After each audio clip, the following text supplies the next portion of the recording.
He's got the whole world in his hands.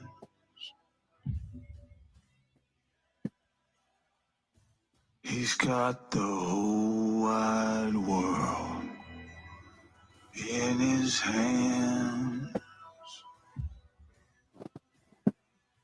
He's got the whole world in his hands. He's got the whole world in his hands.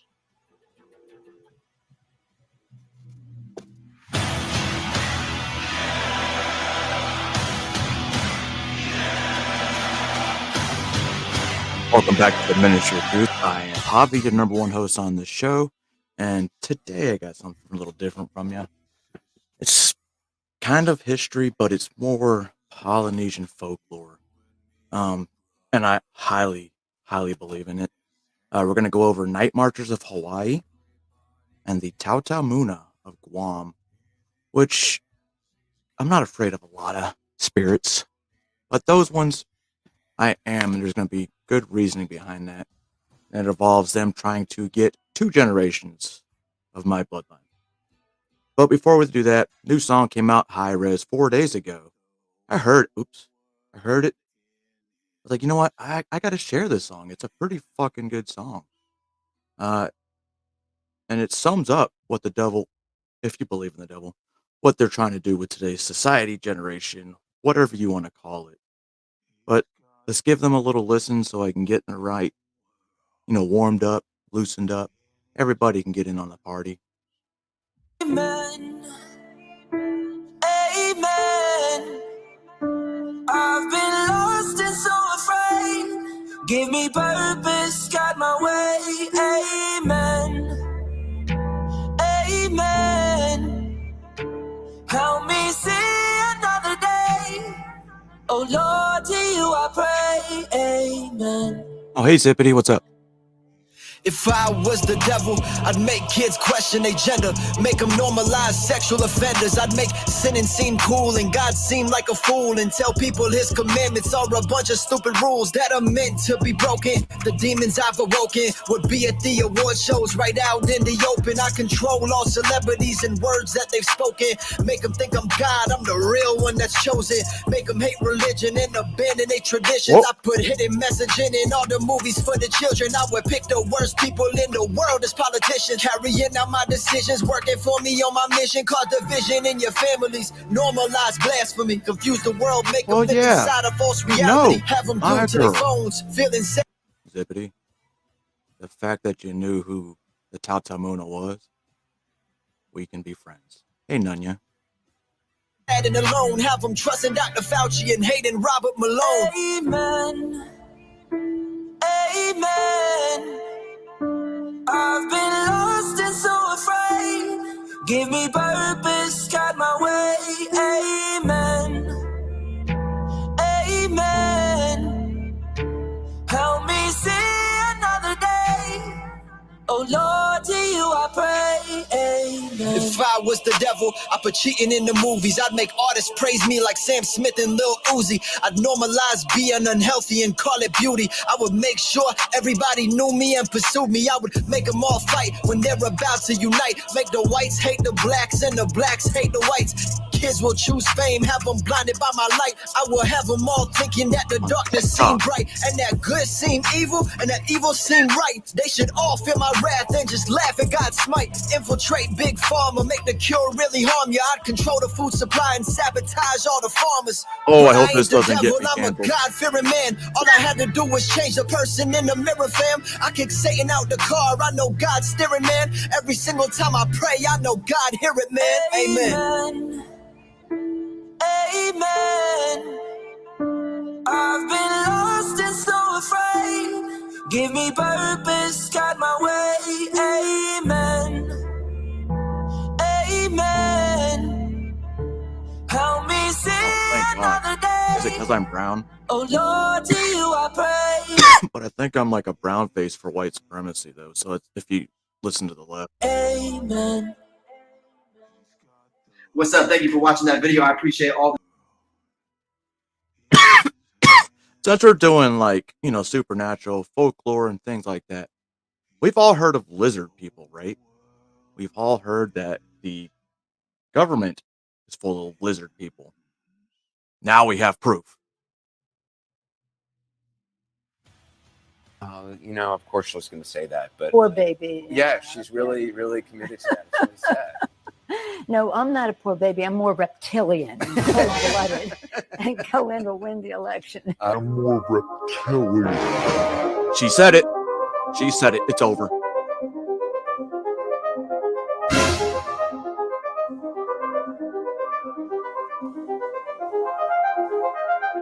Injustice and Look at Maxine. She looks like an alien.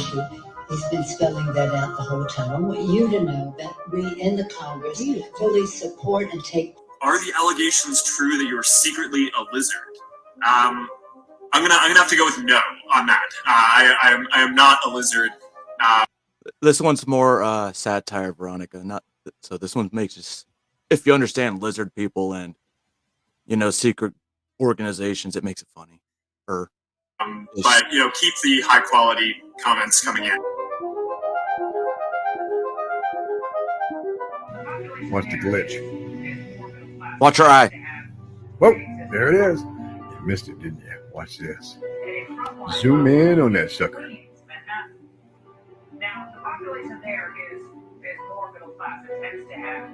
Boom, did you see it?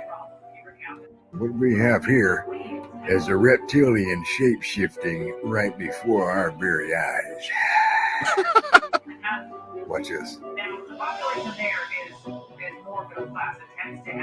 Boom. Look at that. There it is. Look at that. Now I need my glasses from They Live. The RSF is the Rapid Support Force, which is one of the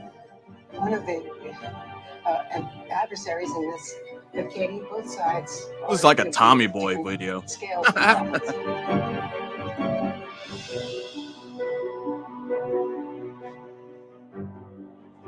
Oh, this is fucking crazy. For a moment about the safety. What have you learned about serious side effects in this vaccine?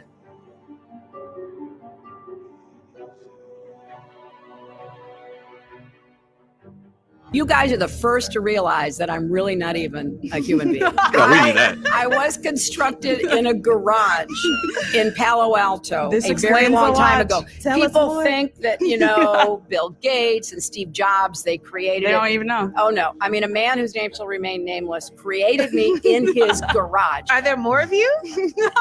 Now, I thought he threw away the plans. At least that's what he told me when he programmed me, that there would be no more. I've seen 'cause more he fucked people up. that kind of don't sweat and other things that make me think maybe they are part of the new race that he has created, the robot race.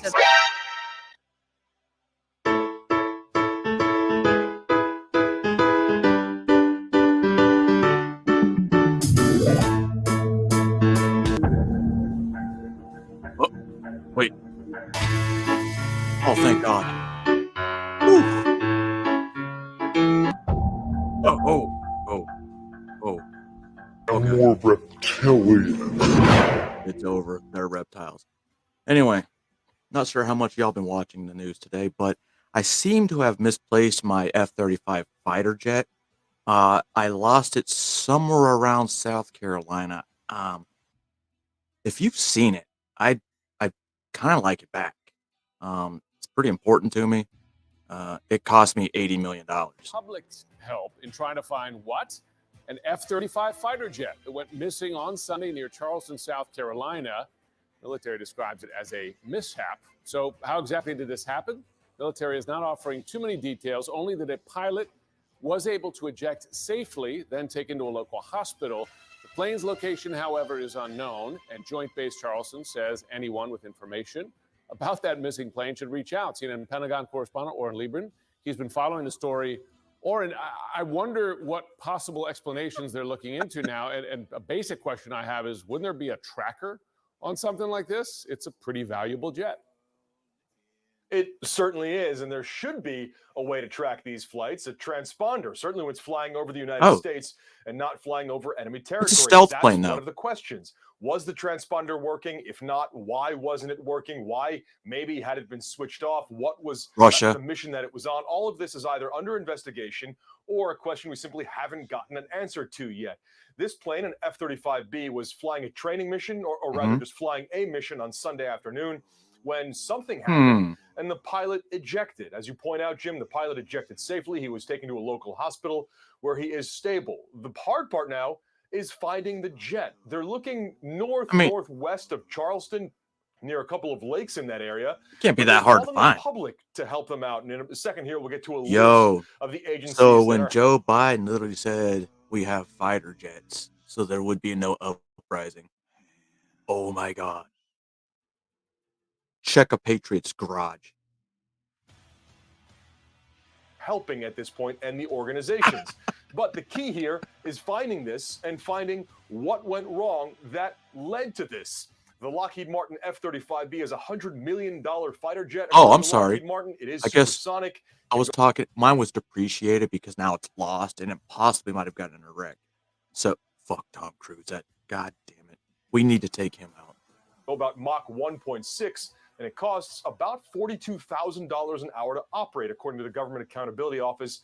Not exactly a piece of equipment you lose quickly or easily, or frankly, should lose at all. Congresswoman Nancy Mace, who represents Charleston, tweeted what a lot of us were thinking when she said this: "We know the F-35 was stealth, but this is ridiculous." And then earlier she tweeted, "How in the hell do you lose an F-35? How is there not a tracking device?" And we're asking the public to what? Find a jet and turn it in? So kind of the questions that are running through everyone's mind at this point. In terms of the list of organizations and agencies trying to help with this search, Joint Base Charleston, Marine Corps Air Station Beaufort, the Civil Air Patrol, the FAA, Navy Regional. Yeah, how the fuck do you use an airplane? If you guys have seen it, especially in the South Carolina area, please feel free to drop me a line. I'd like it back. There's no reward. We'll just pretend like you never took it, okay? All right? We'll pretend you never took it. I'll just forget about you. But you know how stupid that sounds? Right. Now you want to hear how stupid Gen Z sounds? Let's see how Gen Z sounds. Just for right now, before we get into the real meat and potatoes of this. Physically, yeah. No, I guess of course you can change your gender. That doesn't mean that people are always going to accept you. What you're born as is what you're born as. If you can change your gender, can you change your race? Yes. No. What? Why? Because that's just how you're born. Isn't your gender how you're also just born? Yeah, I see where you're getting with, but right now we do have surgeries available to change gender. We don't have that for race yet. Have you seen Michael Jackson? Michael Jackson can tell you, hey, he changed his race. So maybe in the future that could be something. No, you can't change your race. I feel like one is actually a stagnant part of identity, and the First of all, I am a strong, independent black woman who don't need no man. Okay? You better affirm my gender. other one like is serious, but it's in a different form. It's not the same concept. Race is your roots, where you were born with from, ages like your ago. penis. So I think Isn't your gender what you're born with too? that's true, but yes, I think it's a different if you can change your gender. Did you see her fucking main brain just fucking explode? Or can you change your race? You cannot change your race. That's a whole different topic. Why not? Because I think there's a bit more history behind, Hell if yeah. you're black or if you're, in general, a person of color, there's more history behind skin color than there's I'm a behind person of gender, color. I think. your race isn't your option, but your gender is. If you can change your gender, can you change your race? Yo, she's into I don't him. think so, no. Why? Because that doesn't make sense.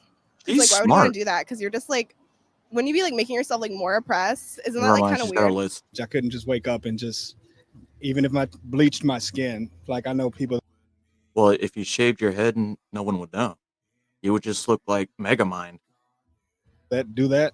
I have friends that's from Jamaica and stuff, and I can't see them as a different person. Got a hickey on his neck, the whole though. Michael Jackson thing.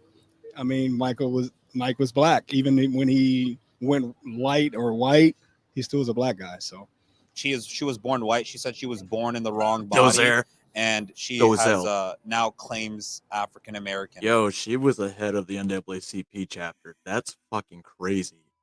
Pretending to be a black woman. And is now transracial. So, what do you think about that? Therapy. Dusty. What about therapy? She needs it. You were born in the wrong body. Yeah, I wish I had Magic Johnson's body, but I didn't get it, and that's just what I was born with. I was a D1 scholarship college athlete, and I was scouted to play Major League Baseball, but I was told I was too short. So technically, I was They born told in me the the wrong same body. thing, but I got in trouble. I just don't understand how you're gonna go and say, "Oh yeah, I'm white and now I'm not." Oh, girl. Like from one day to another, it doesn't really make sense. What do you think Well, about? That's like our vice president. One day she is the first Indian woman to be vice president. On the other hand, she's the first black woman to be vice president. But in reality, she's Jamaican and American and Indian. Not American Indian, push button Indian. So I don't know where I was going with all that, but there was something in there. About Rachel Dolezal situation, do you think that's fine? I mean, like, I'm not black, so Oh, I wouldn't okay. really speak on that, Okay. but they don't seem to think it's fine. So I would say no, it's not fine. She gets a lot of hate. And honestly, as an African American person, I kind of see it almost as not necessarily flattery, but I think Here's my favorite part of, the African American culture. I often ask African Americans, self-proclaimed African Americans, so, African American, have you ever been to Africa? That's all I ask. Because I've been to Africa. I've been to Djibouti. Not really the country Djibouti. But then, well, have you ever been to the Philippines? Actually, quite a bit. Well, have you ever been to Norway? Well, yeah. I actually have. And I have pictures. So, does that make me right? Right. We're all think Americans. the way I see it is a lot of We people all don't want to bleed red, identify white, with and the blue. African American community or Some of associate us. themselves with it. And so it was almost kind of jarring to me to think like, oh, other people might want to become a part of the community. And There you so go. while I definitely do not recognize her as an African American or condone people necessarily appropriating other cultures, I think it's so nuanced and I don't necessarily Excuse me, young lady. You know what? My culture gets appropriated all the time. Look, these tattoos. Oops, that fucking sucks. Hold on. Stupid camera. Can you see them now? No, it's dumb. Anyway, tribal tattoos. Polynesian tattoos from my own country, my own tribe. That's cultural appropriation because you have to earn them. condemn her for what she's done. Do you think identifying as a different race is offensive? I don't think it's offensive. It's if that's what she wants to do, then that's what she wants to do. It's fine. It doesn't bother or hurt anyone. Oh. You can't just wake up one day and be an African of African descent. I mean, it just doesn't work like that. I mean, if your background is European, your background is European. To me, that's even more egregious than What, being someone white? who gender-wise thought they were a boy or girl, to be honest with you. Do you accept her into the black community? Not as a black person. She can be accepted as who But she she's- is, but as a individual that identifies as a black person, no. Do you think Oh. someone who is a transracial is making a mockery of black people? You know, everything that blacks had to endure. Where did that all the way going back through slavery, through civil rights up to now, and still with different injustices within society. Right. It's taken as a slap in the face to many. If you're born a man, you're a man, right? Not necessarily, What? Why not? because you might not be feel like a man. I'll go back. So if you're born a man, you're a man, right? Yes. Your race is what you're born with, and you can't really change that. Yes, that is what I'm saying. Okay, there you go. And same thing goes with gender. What you're born with is what you are. Right. I would agree to that. Okay, cool. You're canceled. Anyway. Super white hereditary. Oh, wait, there's one more video. This one actually got sent to me by good old Nunya. Because we were talking about Maui, The Rock, and she never actually heard what's really going on. And then I opened her eyes, what's really going on in Maui. So let's hear what she sent, see what she sent me. And it kind of makes you think even more with all the shit that I've been saying about this fucking land grab. Government land grab. Why does it keep opening to that? It's very important that everybody knows these circumstances surrounding the Maui wildfires. In order to avoid this video. Yes, I didn't know I would see this video. I came across this recently in the midst of the Maui Yeah, that was Maui. wildfire in August that devastated areas like the historic town of Lahaina and killed upward 115 people. Oprah's What the hell's relationship this to dude's problem? Hawaii has been re-examined by some critics. This man actually bring out the truth about Oprah, exposing her like never before. It is important we take an exclusive look into what is going on. If you have noticed, Oprah's name has been on the media for a while. Yo, he's saying. She came recently and sparked more backlash responding to social He's spitting media. bars. If you have not subscribed to this channel, please endeavor to do that. And if possible, share out this video. I don't think people understand how much property Oprah actually owns on the island.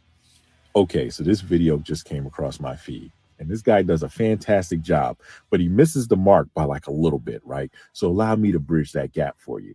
Now, Oprah and The Rock, they decided they're going to start themselves a nonprofit organization, a 501c3 to help the people of Maui, right? And to get it started, they both decide we're going to put in $5 million apiece, $10 million in total just to start it. And then they go to the public and ask for the rest. Right. And then you realize, oh, by the way, they're going to get their $5 million back. Why? Because it's a charitable donation and they get to write it all off, right? So then what happens to the rest of the money? Well, in a nonprofit, right, a 501c3, only about 35% actually goes towards the thing you're trying to fund. The other 65% is pocketed by the organization in order to keep the organization going. This is why it's so important whenever you want to donate to organizations, you absolutely must check their administrative fees. The lower their administrative fees, the more money that's going to go to that charity. Food for thought. Back into Oprah and The Rock's pockets, right? So basically, they did a good faith gesture to write themselves a blank check later. And it's not just by the people who donated, it's also by the U.S. government. Why? Because the U.S. government pledged $95 million to the people of Maui, right? And when they pledge money like that, they don't just go around handing it out to people. No, they hand that money to the organizations working in that area, right? The very first organizations to get their money are the non-profits. So all they have to do is apply for the money and they will get it. Now, I'm not sure how much they can get out of the 95 million, but because it has their names attached to it, is going to be quite a substantial amount. So again, a good faith gesture to write themselves a blank check later. Now, the reason I stitched this video is because in the video, the guy says, well, Oprah has about 1,000 acres of land. By my research, it's a lot more. It's 1,870 acres of land. But when you go back into any of the interviews where she's talking about it, she makes it a point to say that it's a farm, it's a farm, it's a ranch, right? That's very important. Why? Because things classified as farms or ranches pay significantly less taxes. But also, the second group of people to receive money whenever there's a huge donation for like a disaster like that, small businesses. Okay. Guess what a farm constitutes in America? A small business. So again, Oprah gets to write herself a blank check based on 1,000 acres of farm. Okay. Mind you, she grows like beets and turnips and shit like that. It's not really anything that's going to catch fire per se. And not even that her property is near it. But she's eligible for that money. And because of who she is, she will most definitely get it. Okay. That's 3 times Oprah pocketed money off this disaster. You can see the kind of mafia going on. Before I even proceed, please share this video. Calm down, Matiba. They keep scamming and scamming and scamming. They're going to make back their money 3 times.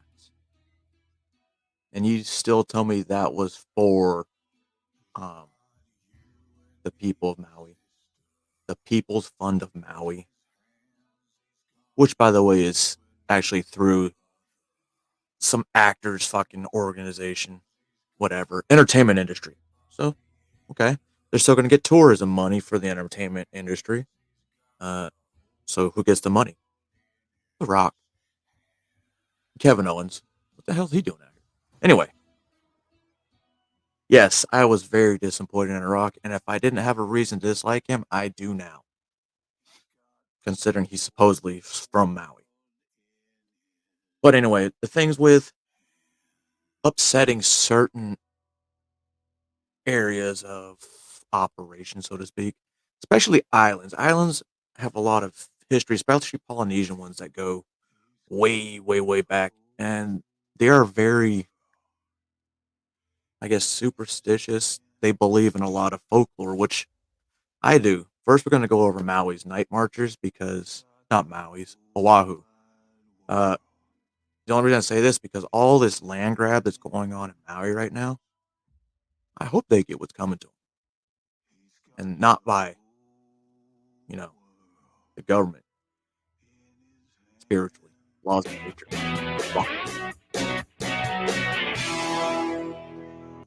Nearly everyone who lives in Hawaii has heard legends and folklore about night marchers. But would you like to encounter them in person? Yes. So Pakakapa Nui says he has. We're at the westernmost point of the island of Oahu, and not far from here is Kaena Point, the Look, place where souls leap that dude's a fucking Hawaiian halberd. into the next world. Oh, Behind me, over the ridge, is where a night marcher trail begins somewhere in the North Shore, but comes over just here, sort of takes a long meandering zigzag down the ridge, and comes out right where we're standing. If you happen to be in this place anywhere between midnight and 4 in the morning on the night there's no moon, there's a very, very good chance that you will encounter the night marchers. As they come out of the high grass here, you think they'd cut get high? through a part of this parking lot and head directly across the street to the ocean. But take precaution. If you haven't heard the warnings of the drums or the conch shells, if you haven't seen the torchlights, where's the abandoned it's probably resort? too late. The best you can do is strip naked and lie face down. Done. If you're Hawaiian, you probably have an ancestor in that procession who will call out your name and protect you. But if you're not Hawaiian, strip naked and lay down. One night we happened to be here a bit too late, and the people showed up late for the tour, and I had no idea that it was actually the night of the night marchers, no moon. I had them stand in a line just where you are now. I thought I'd have some fun with them, and I told them to empty their minds, take long, deep breaths, and forget about the stress of the day or whatever it was that was bothering them. And I said, when they finally felt calm, I wanted them to close their eyes and just point to the area where they think the night marcher trail might come out from the tall grass. Well, several people pointed in different directions, but one 6-year-old boy pointed right here, and he went straight to it. It's because kids can see shit. As he stood right in that space and turned around, his parents Still took innocent. a picture of him. When the picture came out, there were orbs right above his head and about a foot behind him here in the tall grass were the head and shoulders of Hawaiian that's warriors. funny. In feathered capes, feathered helmets, gourds, some of them holding a spear just like this. All 40 of us individually, one by one, got to see this picture. And when the last person saw the picture, all of a sudden this word appears on the screen, delete. And the picture deletes itself. And I said, it's kind of weird. Like with them, I feel like they're happier. Oddly enough. Those are proof. The second I said that, this wind came out of nowhere, bent the tall grass, these trees, and it wasn't a cold wind. It was a very hot wind. It left as soon as it started, and we were left with the smell of something that had just died. And then we heard the sound of drums. Did y'all strip naked? When I got on the bus, I wondered what happened to the 40 people. Where did they go? Well, I was so scared, I actually left them behind. And so I had to tell the bus driver to turn around and come back. And he said, oh no, we're not going back. You forgot 40 people. So I said, wait right there at the gate.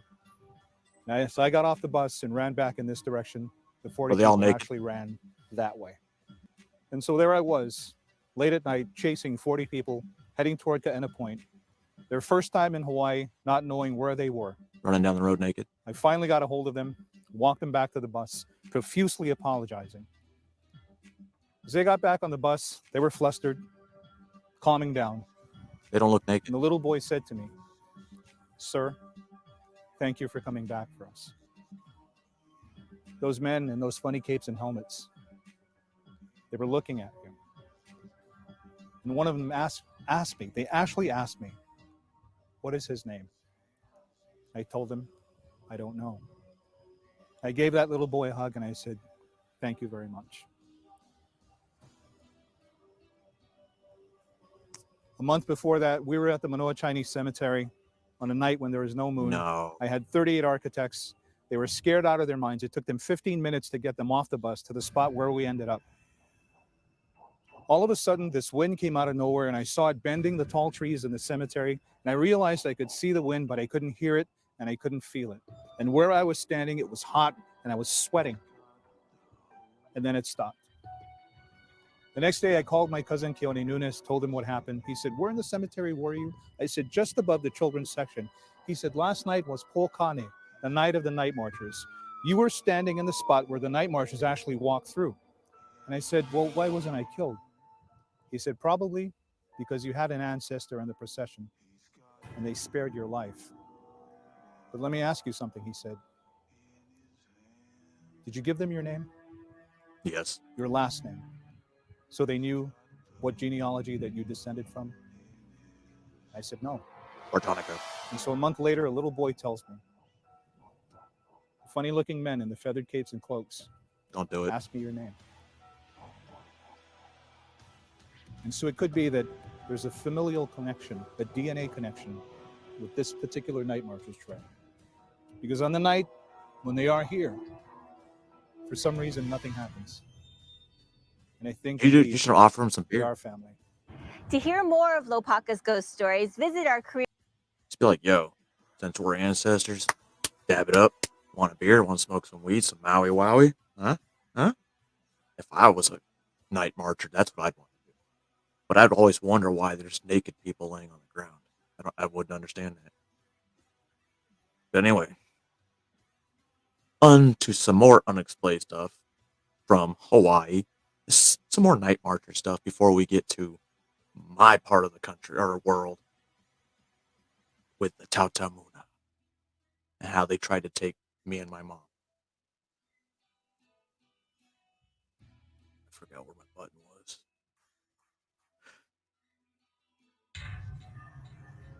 Hell yeah. They look like Hawaiian Spartans.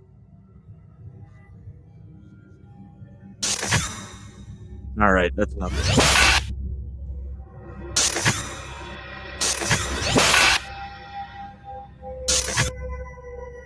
Protective ancestors.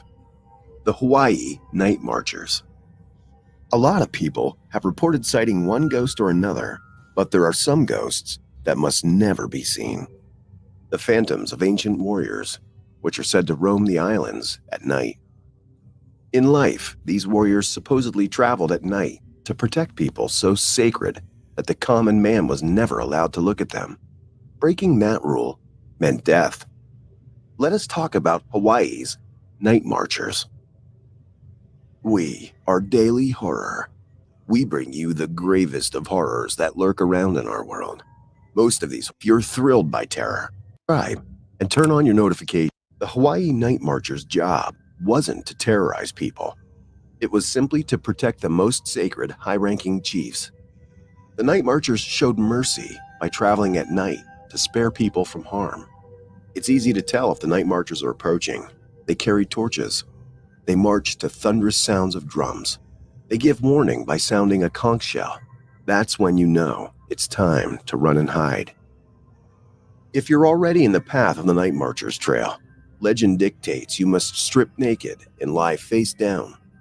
There's a rumor face that down? peeing on yourself will keep you alive. Oh, sweet. Whatever you decide to do, don't look at them.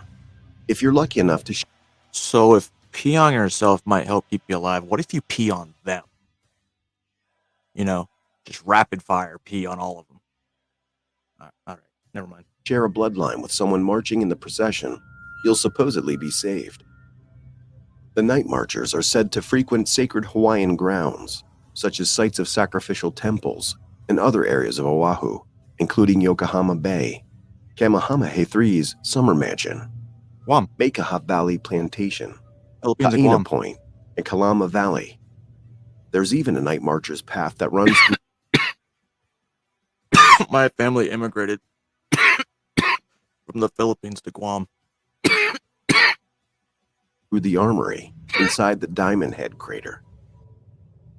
In downtown Honolulu, there's reportedly a Night Marchers trail that runs through the footprint of the Davies Pacific Center. In 2012, some claim that the building's security cameras captured the Night Marchers on video. A native Hawaiian cleaning lady was reportedly doing her job at night when a column of mist appeared. The woman died the next day.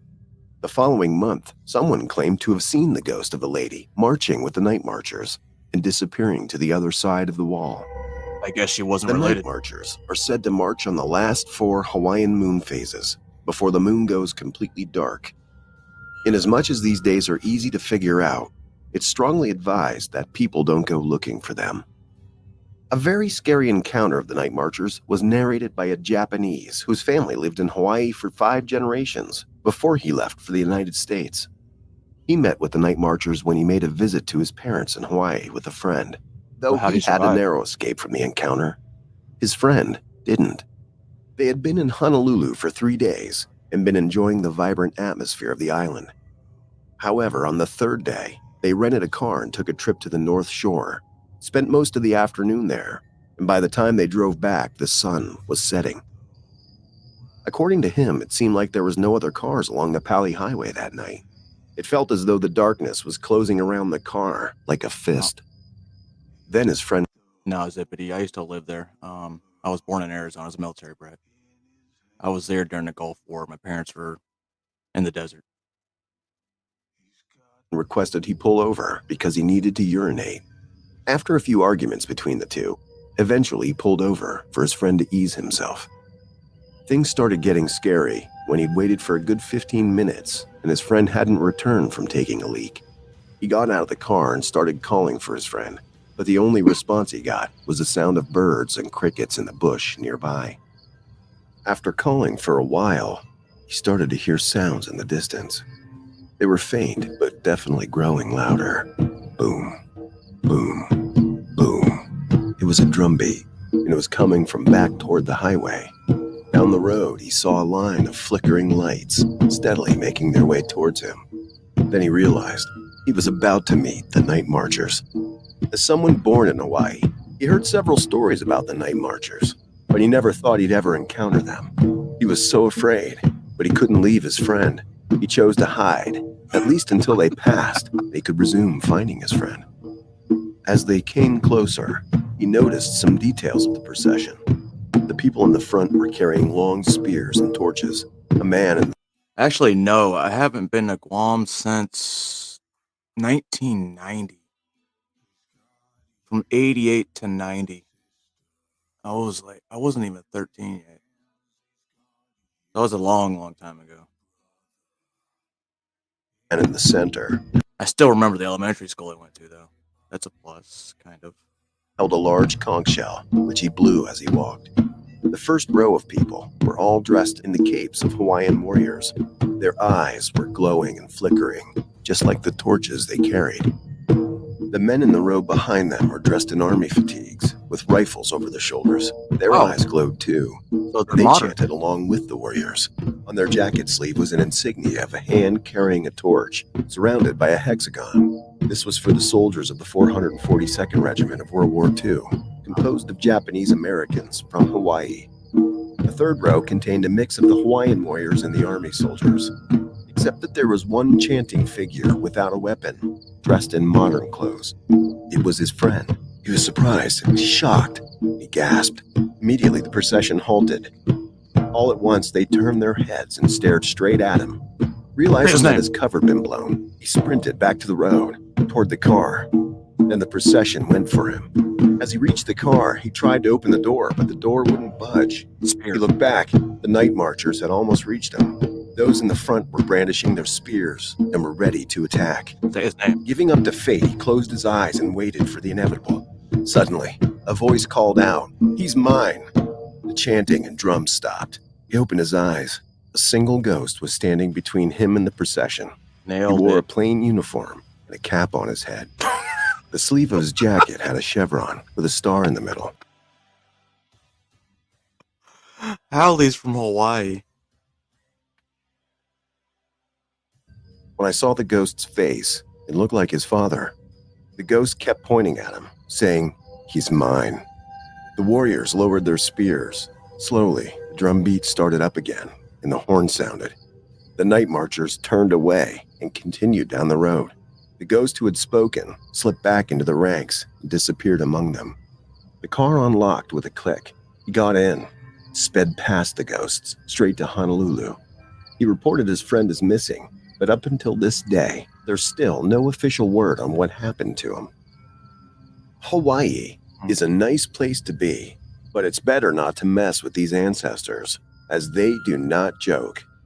While you're in Hawaii to experience paradise on Earth, be sure to note some of the locations dubbed to be the paths of the night marchers and avoid them at night.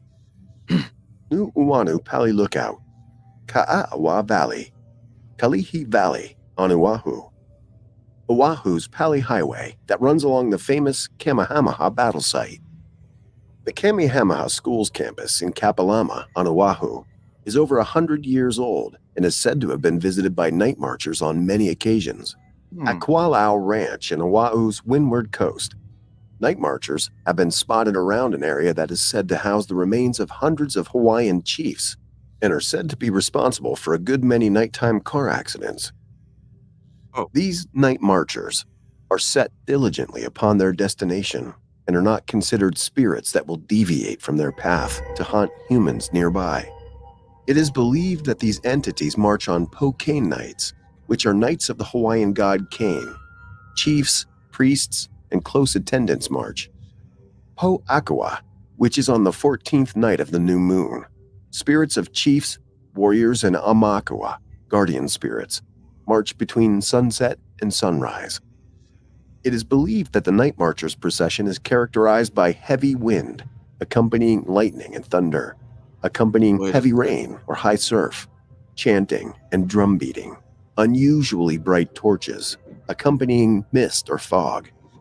If you're vacationing in Hawaii and you notice any of these characteristics, it's better you find a place to run to, or if by any chance you're caught up in the procession, don't try to look at them and just hope your ancestors in there. Strip naked and lay down. Have you ever encountered the night marchers before? How many times did they have to say it?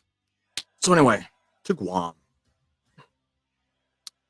So it's oddly enough that they're called the Taotaomona, and that I'm a big worshiper of nature. It comes from the pagan in me. And another reason is because of the Taotaomona. They're a mythological, how do I say this, spirit from nature, and that if you offend it in somehow nature in any way, you're pretty much fucked if they get a hold of you. So there's this place called Taotaomona Falls. And about 20 years before I ended up going there, my mom used to live in Guam, and she said they went to this waterfall, and she had slipped and fell in under the waterfall. And she's like, she was under for maybe 15, 20 seconds. But then by the time all that waterfall, and that she essentially drowned, is what they said. She got revived 20 years later, whatever it was. I end up under that same fucking waterfall. And I got out. I feel like none of my kids are getting in that waterfall. But it's probably still looking for one of us. Thanks, Mom.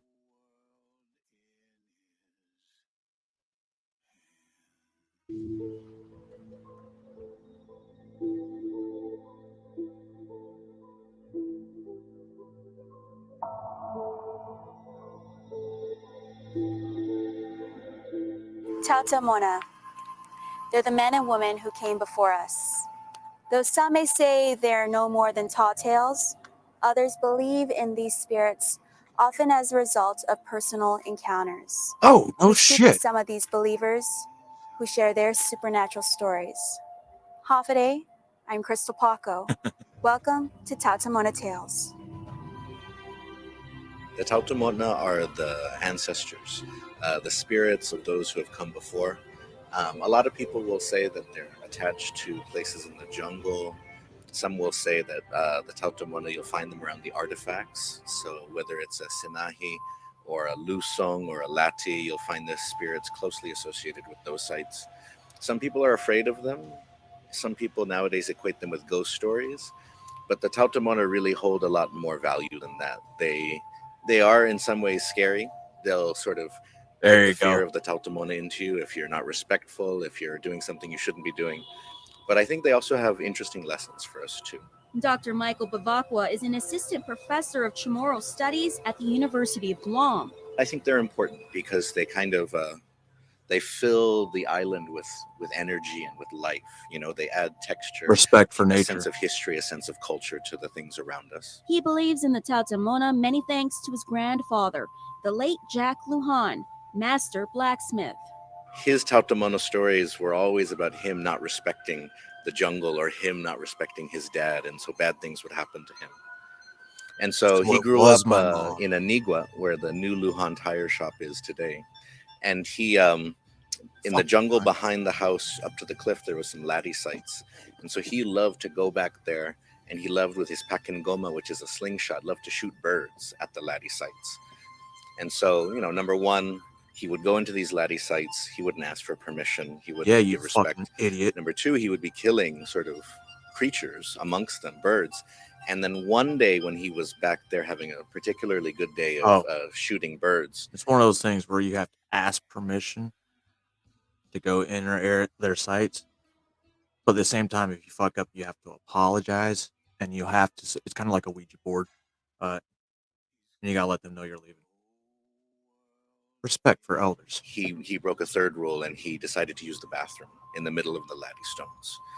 And so if you can imagine, in the middle of broad daylight, but with jungle around him, my grandfather, he pulled down his pants and he started to use the bathroom. Idiot. And all of a sudden, and that like was 2 one feet thing appeared right. I remember always being told: never pee in the woods. I never understood why. Actually, I did, because it said something bad would happen, and I didn't want to be cursed or chased. And I was a little 11, 12-year-old kid. Right in front of him, like clean white feet. And so my grandfather tensed up, and he was worried because as he started looking up, it was white. The body of this person was all white. And he thought it was like a Navy officer, and he was going to get a ticket or something for using the bathroom in the jungle. And then as he made his way up, though, he became more and more freaked out because when he got to the face, there was no face. It was smooth and white. And so he did what any normal person would do in that situation. Right. He screamed and he ran. He ran out of the jungle. He lost his pants somewhere along the way. By the time he reached the village, He was half naked. He was screaming and running, and he jumped right into the ocean. And he wouldn't get out of the ocean until his dad came. So I'm guessing since he only got half naked and didn't lay down, well then those aren't night marchers. These are Taotaomona. They might have like made him part of the earth. To bring him out and go apologize to the spirits that he There you go. offended. It's not just when you enter the jungle that you should ask for permission, but if you're going to take anything out of the jungle, you should apologize or you should ask for permission as well. And in my oral history, for example, I found that in a number of families, even before World War II, elders, when they would go into the jungle, if they would take a plant for healing, they would ask permission from the Taotaomona to take the plant. Or if they killed a deer, then they would apologize or ask permission to take it. And so the integration of life So with the my Taotaomona, mom disrespected them. That fucking cunt. even after colonization, was still quite intimate for some families. And so I always tell people, just err on the side of caution. You know, even if you don't believe in the Taotaomona, who knows what the Taotaomona feels about you? Maybe they like you one day and they leave you alone. Maybe another day they think you're being a jerk in the jungle and they decide that you need to sort of learn a lesson. I wonder. Not all Taotaomona are easily appeased by an apology. Meet Kiko Ko San Nicolas of Jigo. He's the man you call in the most extreme cases. Ko has the ability to heal Chetnut Maipi. In Chamorro, that's when you get sick from the spirits. If you're really unlucky, you could find yourself possessed. I've done many exorcisms in Guam, where people are actually possessed by demonic spirits or ancient Chamorro spirits. You know, Bro, that's we call how that little end, it always goes a little higher at the end. When I came back from Guam, my parents said that was like one of the biggest things I picked up from living there, and it took forever to go away. that manokta in Chamorro.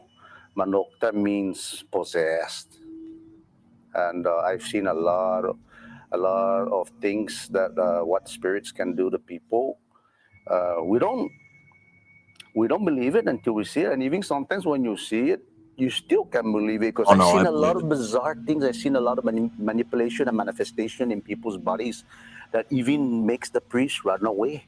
If a spirit is evil, they will try to consume the living. And going back to your question, is when they cross path, or sometime when if it's a Taotaomona spirit, umisa ho gidza, no? If you have done any sins against them, then that's when things starts to happen. You start getting sick. You feel feverish. You feel fugu. You're always getting headache. You cannot sleep good at night. You don't eat good. And then all of a sudden, before you know it, it starts to, that's only the manipulation. Nah? But when it escalates to manifestation, that means the Taotaomona spirit is in your body, living in your body, doing whatever it wants to do with you, whether to hurt yourself, to take your soul, or to hurt other people, or to go against the suruhan or the healer. Ko recalls one such encounter, a family who cut down a nunu tree. The branches were threatening their home. Though they thought they had asked the spirits for permission, the family failed to leave a path for the Taotaomona to cross once the branches were cut. So what do? They possess the wife. And they learned that day. How many Surana tried to help that person. The person is possessed, that it manifested. There's 12 spirits that manifested in the body. And you could see the face of the old lady in the back of the person. That's one of my worst cases that I've had. When I went to the Nunu tree to do the prayer, the tree, the old lady's face in the back, her hair was the shape of the tree of the leaves. And then you could see the face, and then you could see the roots under her chin. It manifested in her body. So you could literally see faces on the back, and then other the members' face. And then when I was doing the exorcism, that one there, I approached it with the ancient Chamorro ritual of healing. I did the ceremony prayers and made the girl drink the 2 bottles of, the Gatorade. I told them to spill it out, and I put the rainwater in there and started doing the prayer and let her drink it, and then to calm her body inside because it was burning. Huh? I told the lady, go back to your house, go in the back of your house and get the leaf. She goes, what leaf? I go, there's a medicine tree back there. I need one leaf. When you go there, you'll know what I'm talking better about. ask for it. She goes, how do you know? I go, stop questioning. So she went. I said, take 5 guys with you. So she did. She came Hamburgers? back. The mistake that she did is she made the 5 guys go first, and she was in the back. And the back, the Taotaomona pushed her down. She got cut all over here. Oh, you stupid. The guys reached the tree, but she was still back there, couldn't get up. So they helped her up, and she finally picked one leaf. When I did the reading, I said, wow, there's 12 spirits here. She goes, oh my God, you're right, because I went to the tree myself and I spoke to the 12 spirits. Everybody, I asked them to forgive the girl, but they didn't want except for one. I go, the old man with long beard. Whoa. She said, yeah, you're right. Oh my God, oh my God. I said, that's only one of the clan member. He goes, but why, God? They don't want to forgive her. I asked. Everybody looked down. I go, you know why? Because you see the lady face on the back? That's the Magahaka. That's the queen. That's the one we need to approach. So I said, don't worry.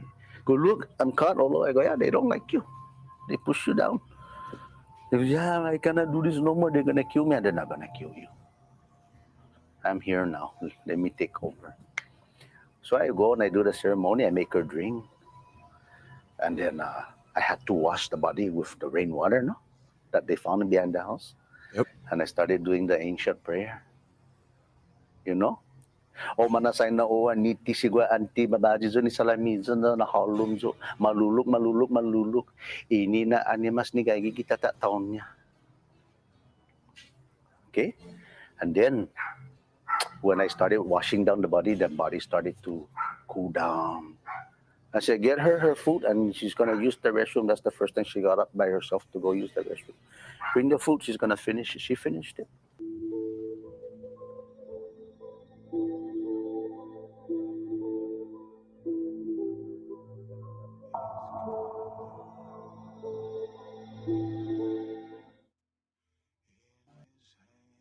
It's crazy. It's not over yet.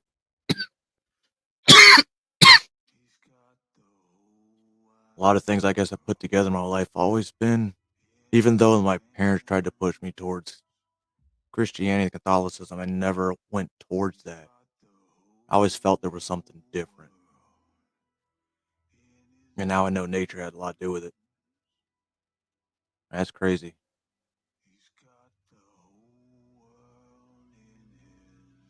My blood's interesting. It really is.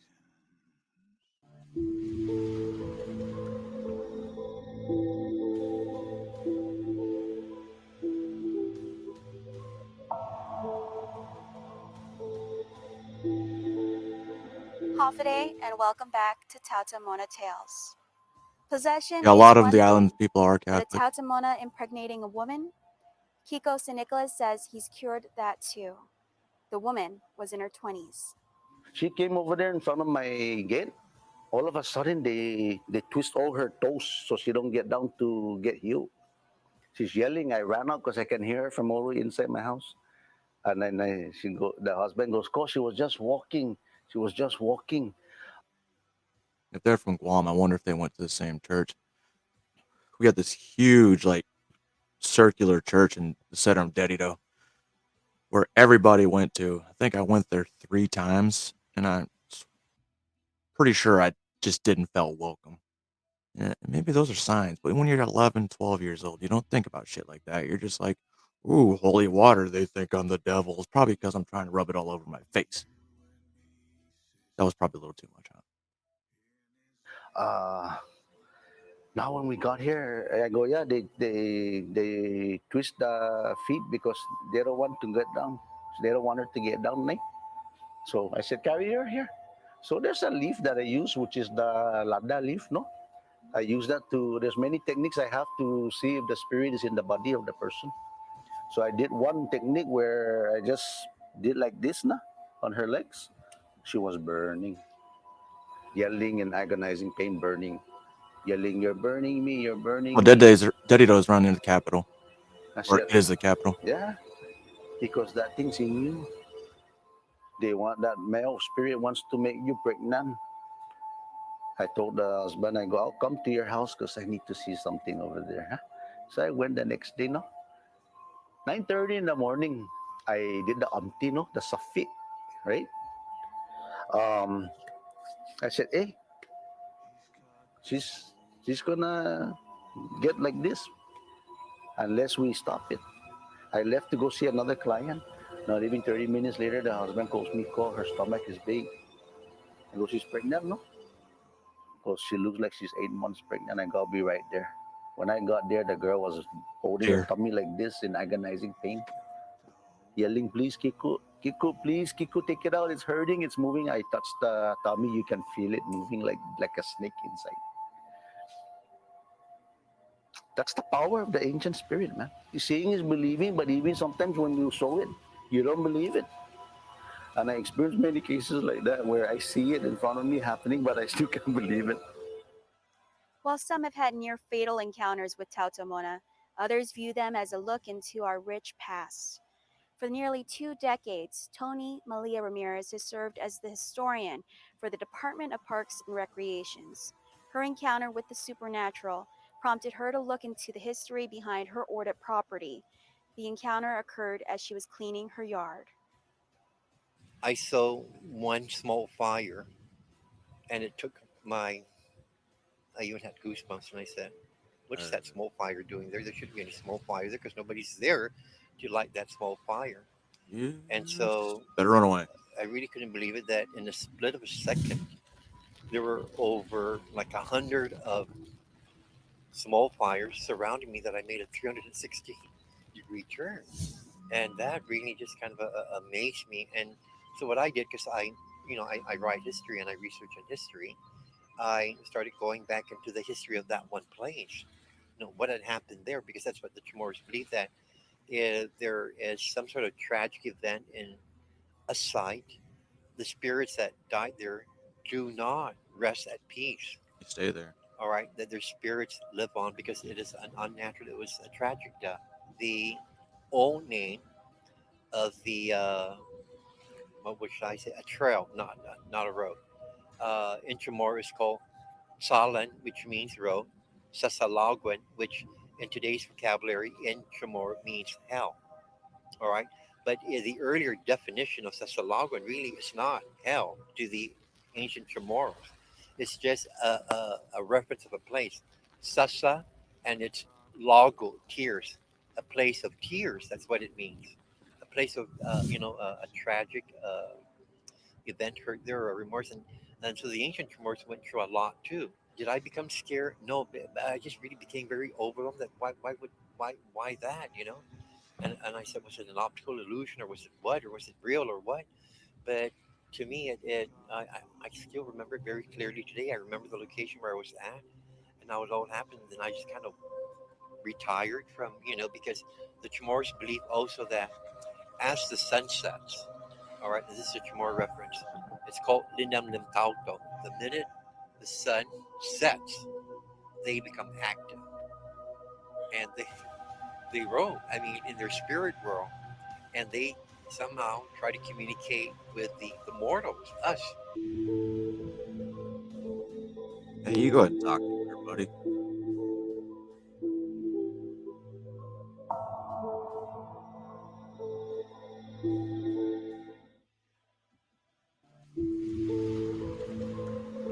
It's crazy. Some of these stories are giving me goosebumps again.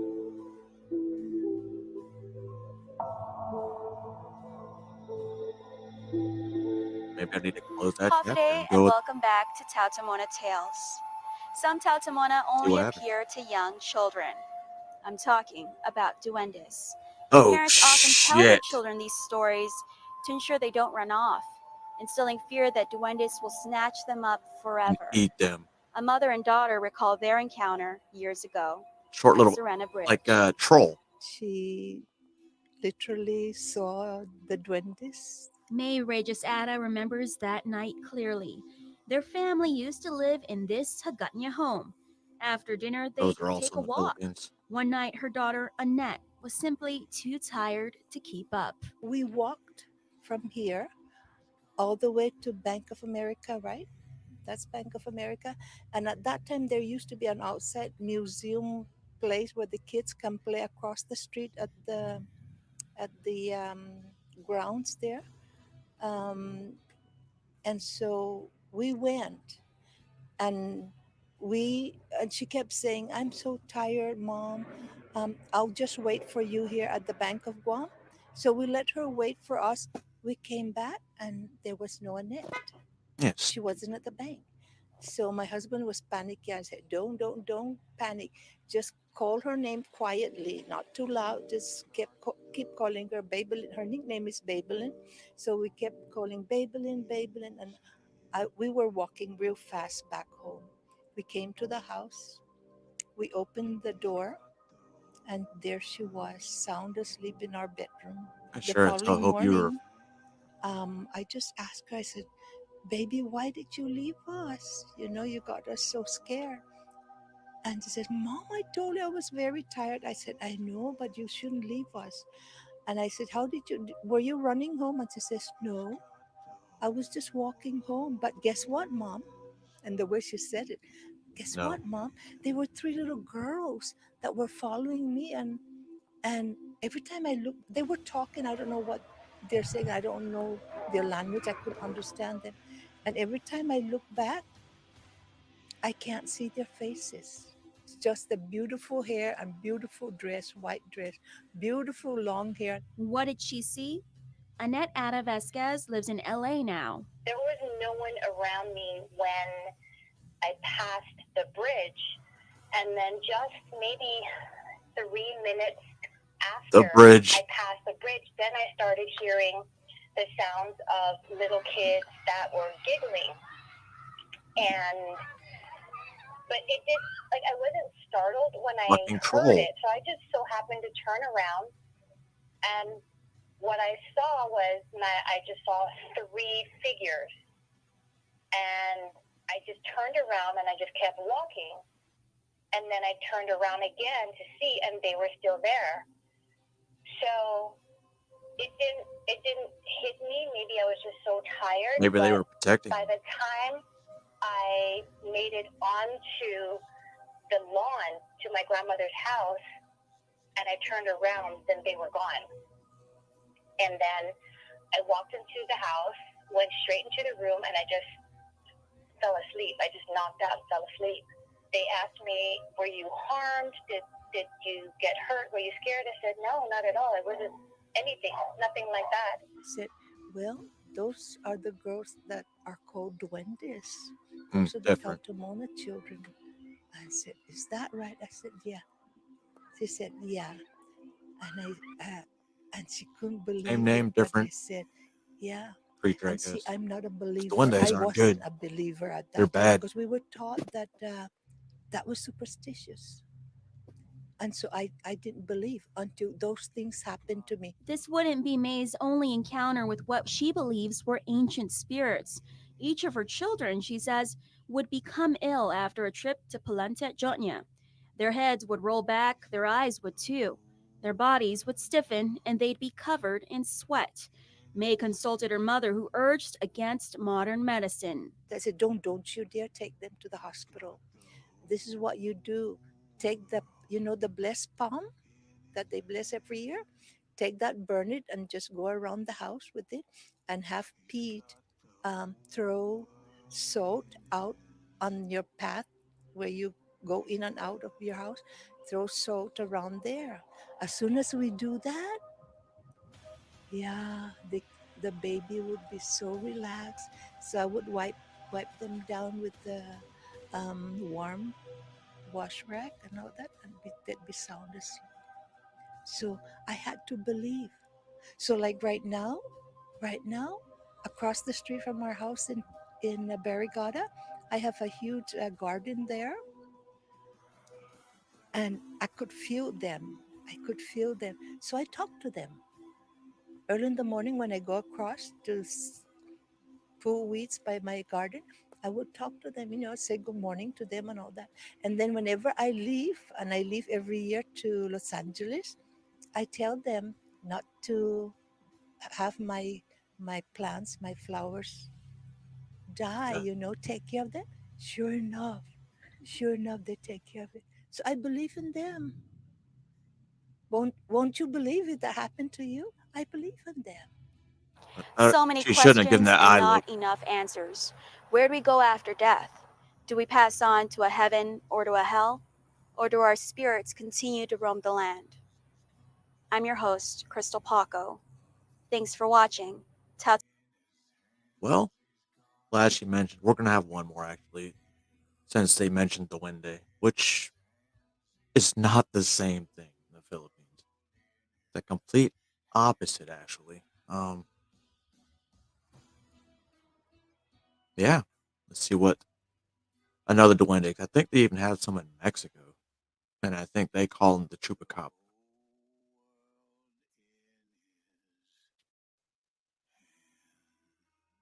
Unseen small creatures lurking in both broad daylight and the darkest of nights. Century old tales of misdeeds and some acts of generosity and kindness. Today, we will be exploring the origins as well as some known cultural beliefs of one of Filipinos' folklore beings, the Duende.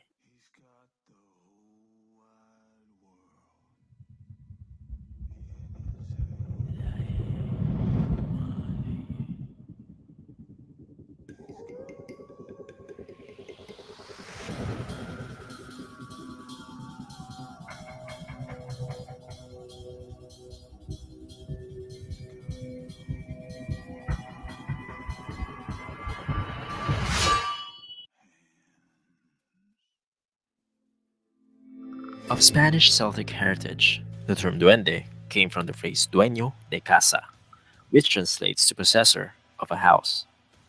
They are originally conceptualized as a mischievous spirit inhabiting a house, described as small human-like beings with long beard, wearing a pointy hat on top of their pointy ears. Duendes are believed to be affiliated with the earth element, based on the classification of the Swiss philosopher, mystic, and physician Paracelsus. In his 16th century work, a book on nymphs, sylphs, pygmies, salamanders, and all the other spirits, he mentioned that the four elements fire, water, air, and earth are manifested through Yeah, nature I bound guess it's different spirits by that word. I guess exist on a country. parallel plane within us. The reason they can't be seen with the naked eye is because, unlike humans, they don't have the same organic flesh and soul that we inherited from Adam and Eve. Each elemental is based on the type of nature element they are associated with. In this video, we will focus on the elementals that the duende are closely linked to, the gnomes. Earth elementals are called gnomes, which, as the name itself, means that they draw their composition from the earth. The term gnomes came from the Greek word genomus, meaning earth dweller. Elements again. These beings are manifestations of stronghold, support, grounding, and foundation. They also portray a sense of belonging, security, and of possessiveness.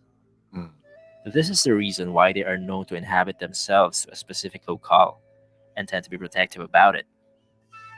They give soul to every rock, every crystal, every flower, every dot of soil that exists in their environment by invoking color and texture to everything they see and touch. Gnomes tend to dwell on hilly meadows and rocky woodlands. They are known guardians of the forests and mountains within their dwelling. They are also associated with the direction of north on the global compass and believed to hoard precious gems and crystals hidden underneath their dwellings. While each gnome have their own distinctive looks, they are generally described as small beings of about 15 to 30 centimeters tall. However, they are believed to be able to change their constitution at will, owing this ability to being one with the earth.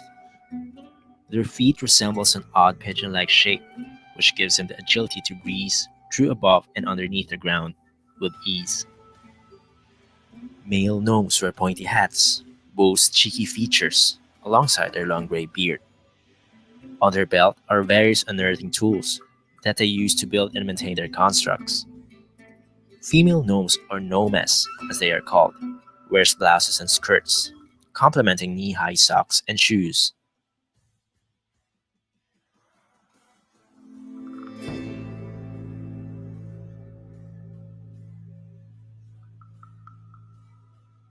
In the Philippines, duendes, or gnomes, as we have called beforehand, are popularly believed to home on small soil formations, garden rocks, and roots of large trees. Some people associate them with the Nuno Sapunso entity, while some identify them as a separate being.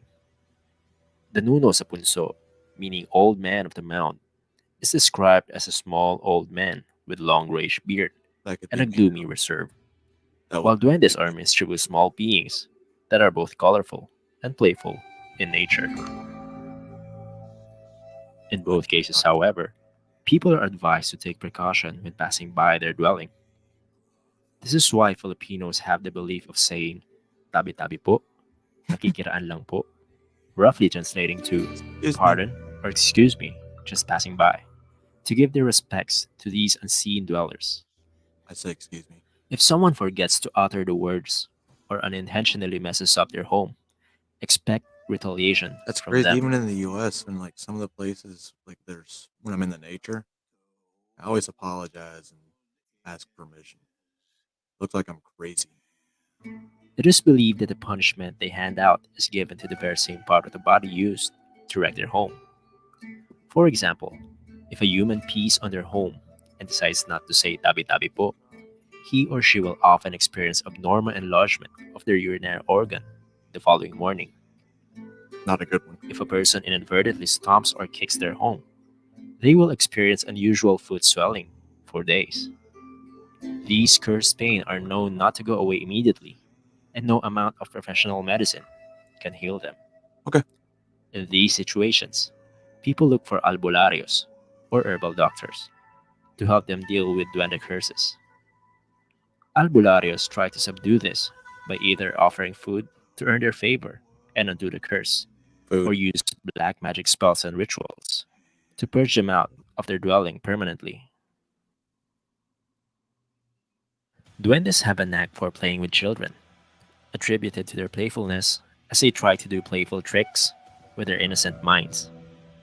This playfulness, depending on the type or color, more of which will be discussed in a while, spells their demise or luck to the children. They invite them to their place and lure them with colorful objects. Once they get them, children would be reported missing by their parents and would just pop up back to where they were originally were a few hours later. Some reports of seeing their kids lying unconscious for no apparent reason, and when asked, they would tell beings of color wanting to play with them and giving them bright, colorful objects. Duendes are also believed to like women. If a duende sets his eye to a woman, this more often than not spells trouble for her life. She will be taken to their dwelling as a prisoner, while the organic human body suspended in unconsciousness. She will then be offered precious gold and other rare gems Like a as offering of love. If the woman decides against it, she will be kept as a prisoner, and in some cases, won't be given food or water, and even prohibit them from talking, until she can take the suffering and submit herself, or die in their kingdom. Another one of these beliefs is that if a duende has taken a human home as its kingdom, it will only be seen by those inside that it has taken a liking on. They will appear at certain times of the day, most notable during noon and just before sunset. Sometimes, random small objects in the house will just disappear into thin air. People will start searching everywhere pointlessly, only to see the missing object in its original place after they have given up. You motherfucker. This mischief is widely Trickster. attributed to their playfulness and wanting to get attention from humans.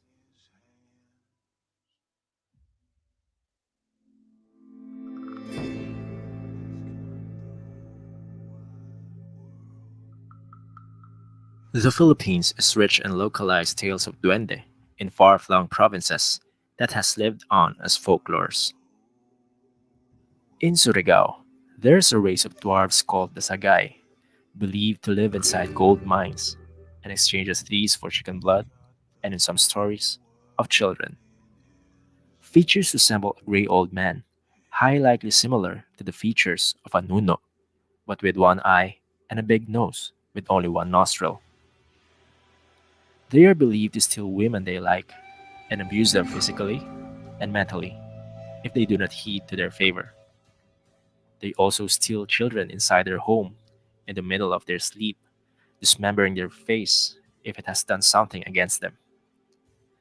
They generally do not like spices and, for reasons all familiar to Filipinos, Explains why we hate have salt. salt. In Just Davao, randomly placed they right are now. known as the Umayan, that provide farmers either a bountiful or disastrous harvest. To appease these beings, farmers hold rituals by offering fresh chicken blood and spraying them across the rice field. This ensures a bountiful harvest as they protect the crops from infestation and devastation. In return, they demand a portion of the bountiful harvest for their own keeping. They also hate salt and spices.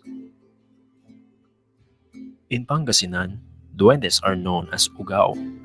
It is their belief that these small beings are rarely seen because they move so fast that it is impossible for the human eye to capture their movements.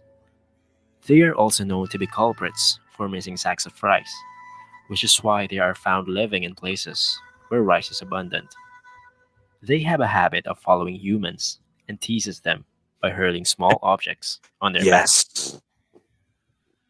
In Ilocano folklore, they are Oh, known hey. as kibaan. Locals describe them as beings with the height of a 2-year-old child, have slanted eyes, long nose, gleaming golden teeth, and hair long enough that it touches the earth. Their striking feature, however, is their toes pointing backward, Oh, meaning thank God. their heel is the one facing up front. They own a magic coat that can make someone invisible when worn.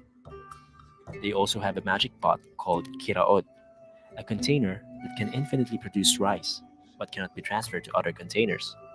Otherwise, it will disappear. The bangar tree is considered their home, but are also believed to dwell on trees where fireflies can be seen. They like to maintain their home clean, but tend to release a strong spicy odor after sunset. At night, they can be seen happily humming and singing with their guitars.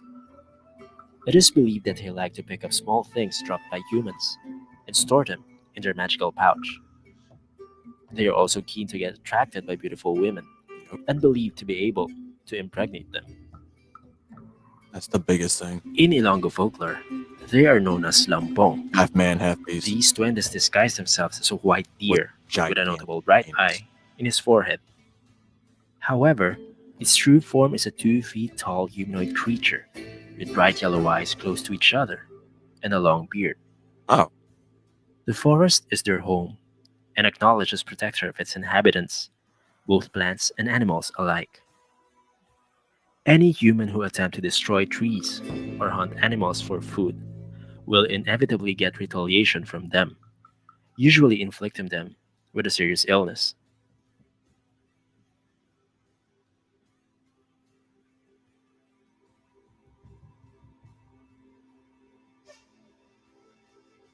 Whatever happens to people interacting or getting caught up with a duende is usually driven by one thing: their color. Oh, the racist. People who have experienced seeing duendes tell tales of several types of duende based on color: black, white, some saying that there are red and green ones. There are red ones. Of the four, white duende is the only type that you want to mess with, if you ever get to see one. They are the good guys and the ones known to bring fortune and blessings to whoever can gain their friendship. Maybe that's why I never saw one. Though duendes are generally known to be playful, they are the quiet and calm types and has the ability to dispel and heal a person out of a curse. Contrasting as it may seem, black duendes are believed to be luck-bringing types. However, most people associate them among the bad ones and rather not mess with. There have been stories that say black duendes can be communicated, reason out with, and bring luck to someone they can befriend. Green duendes tend to be playful with young children. They are the energetic, jolly, and eager group of the pack, and is constantly looking for opportunities to play humans into their mischief. Loki. Word of warning, though they are known to bring luck in gambling, they are highly mischievous and will work at your expense on every chance they can. Among the four, the red duendes are Of the course, it ones you do looks not like want him. to mess with or see at all. As the whites are considered the good, the red are considered the bad ones of the pack. Deceitful, conniving, opportunist, dangerous. Oh, yeah. Never consider having a deal with them of any kind. They are known to break promises and bring demise to whoever encounters them. There are also cases of people seeing a brown duende, but very little is known of them. What the few people tell of them that they are pretty much the same as of the black and green.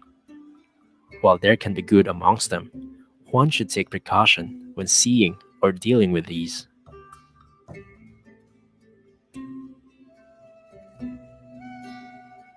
Countless tales of duende encounters have been It's weird. told. Out of Some for the 3 different cultures, with how do I say this, folklore. If you notice, they had all one thing in common too, as well as even Norse and pagan. It's all about respecting nature. Respecting nature or respecting your ancestors. So I wonder if that could be like even more like respecting elders, and that's how we realize this country's gone to shit. Because a lot more people don't respect their elders. Uh, Granted, some people are just fucking assholes, but they still deserve that little sliver of respect. I know. Coming from me. But I hope y'all enjoyed this little change of pace. Because I do like a little bit of everything. History, paranormal. I love paranormal, urban exploring, folklore, and just straight history. So you're gonna see a little bit of everything depending on how I feel that day. And I just felt like, with all that's going on in Maui, that this would come interesting. Um, so if you guys see anything that you might want to see, just put me in a chat or in the comments, and I'll look at some stuff because I love learning new shit and I love paranormal. Keep that in mind. But just like that, I'm not telling you how to think because then I look crazy. I'm just telling you to think and just keep an open mind and respect nature, ladies and gentlemen. So y'all have a good night, and I'll probably see you tomorrow.